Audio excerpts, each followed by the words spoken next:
बड़ी खबर यह कि करनाल में कुछ दिन पहले पकड़े गए विस्फोटक आतंकियों से बड़ा खुलासा हुआ है। करनाल से पकड़े गए आतंकी गुरप्रीत ने पूछताछ में कई खुलासे किए हैं। गुरप्रीत ने बताया है कि जो विस्फोटक करनाल में पकड़ा गया उसे देश के कई हिस्सों में पहुंचाना था। आतंकी गुरप्रीत ने बताया कि पाकिस्तान से आया हथियार और विस्फोटक पहले भी तेलंगाना पहुंच चुका है। वहीं गुरप्रीत ही पाकिस्तान में बैठे आतंकी हरविंदर सिंह रिंदा के संपर्क में भी था। आतंकी गुरप्रीत एक बार पाकिस्तान से भारत आए विस्फोटक और हथियारों की खेप हैदराबाद पहुंचा चुका है।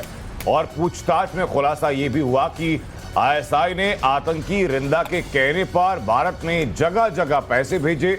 उसकी साजिश अलग अलग जगहों पर धमाका करने की थी। और ये बड़ी खबर अपने आप में इसीलिए भी क्योंकि आतंकी ने खुलासा यह किया कि पहली मर्तबा नहीं हुआ जबकि पाकिस्तान से आया हुआ ये विस्फोटक झारखंड तक पहुंचाया गया।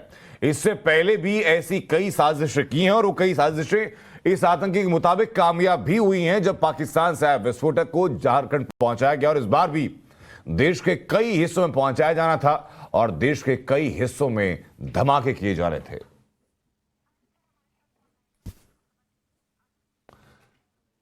अनुज हमारे सहयोगी इस वक्त हमारे साथ फोन लाइन पर जुड़ चुके हैं। अनुज, अपडेट चाहेंगे, क्या कुछ और खुलासा हुआ है? इस आतंकी ने और क्या कुछ बताया है?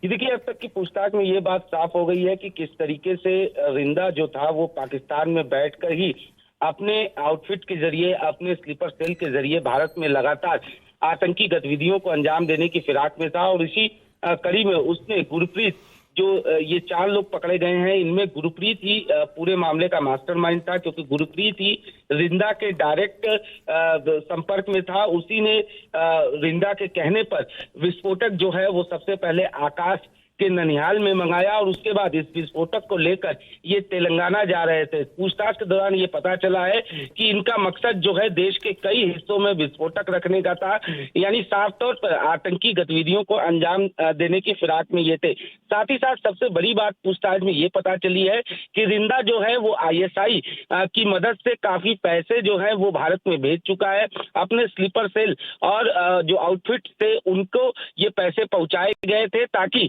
वो साजिश को अंजाम दे सके। तो जाहिर तौर पर एक बड़ा खुलासा है और यही वजह है कि सुरक्षा एजेंसियों का साफ तौर पे यही कहना है कि तेलंगाना और नांदेड़ से जुड़े कुछ और चीजें जो है आगे आने वाले समय में सामने आएगी, क्योंकि ये पता चला है कि किस तरीके से इन लोगों ने विस्फोटक को न सिर्फ नांदेड़ पहुंचाया था बल्कि तेलंगाना भी इससे पहले वो पहुंचा चुके हैं। साथ ही साथ जिस तरीके से रिंदा की अगर हम बात करें तो रिंदा का जो नांदेड़ कनेक्शन है, जो पंजाब कनेक्शन है, बताया ये जा रहा है कि उसका नांदेड़ और पंजाब में एक होल्ड रहा है। जब वो भारत से फरार हुआ और भारत से वो फरार नेपाल के रास्ते पाकिस्तान में जा पहुंचा था, फेक पासपोर्ट के जरिए वो वहां गया और उसके बाद से ही वो लगातार आईएसआई की मदद से भारत में आतंकी गतिविधियों को अंजाम देने की फिराक में था। महाराष्ट्र की बात करें, नांदेड़ में जिस तरीके से विस्फोटक पहुंचा था, कुछ दिन पहले ही सुरक्षा एजेंसियों ने महाराष्ट्र पुलिस को एक रिपोर्ट दी थी, अलर्ट रहने के लिए कहा था और ये कहा था कि लोकल ट्रेन को टारगेट किया जा सकता है।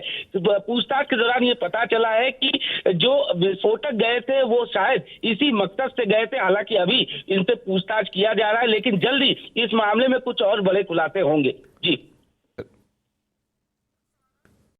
अनुज, मुझे ये बताइए कि 3 शहरों के नाम इसमें अभी सामने आए। करनाल से पूरा सिलसिला शुरू हुआ था और उसके बाद हैदराबाद में भी इसकी पैठ रही है, तेलंगाना में भी इससे पहले पैसे पहुंचाए गए हैं। लेकिन क्या गुरप्रीत ने खुलासा किया कि पैसे किस रूट से पहुंचाए जाते थे?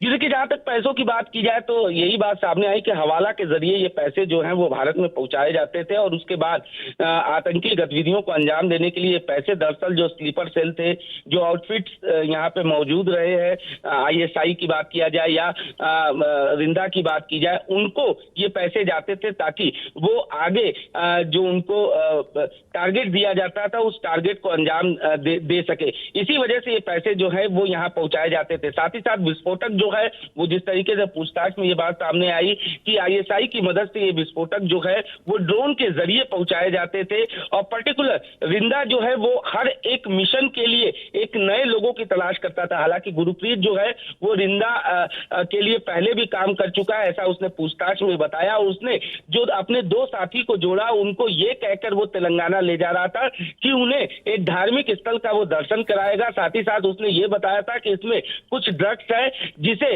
ले जाने पर उन्हें मोटा पैसा मिलेगा। तो कुल मिलाकर ये कहा जा सकता है कि बरगलाकर दो लोगों को ले गए था गुरप्रीत अपने साथ, लेकिन गुरप्रीत ही इस पूरे जो 4 लोग पकड़े गए थे उनका मास्टरमाइंड था। गुरप्रीत को हर चीज पता था क्योंकि वो इससे पहले भी रिंदा के लिए काम कर चुका है। तो अपने आप में एक बड़ा खुलासा है और ये पता लगाया जा रहा है कि आखिरकार इनके टारगेट पे जिन अलग अलग शहरों की बात की जा रही है वो कौन कौन से शहर थे और जो विस्फोटक आने वाले दिनों में अनुज कह सकते हैं कि गुरप्रीत से जब और पूछताछ होगी तो और भी कई खुलासे हो सकते हैं। बहुत बहुत शुक्रिया अनुज तमाम जानकारी के लिए।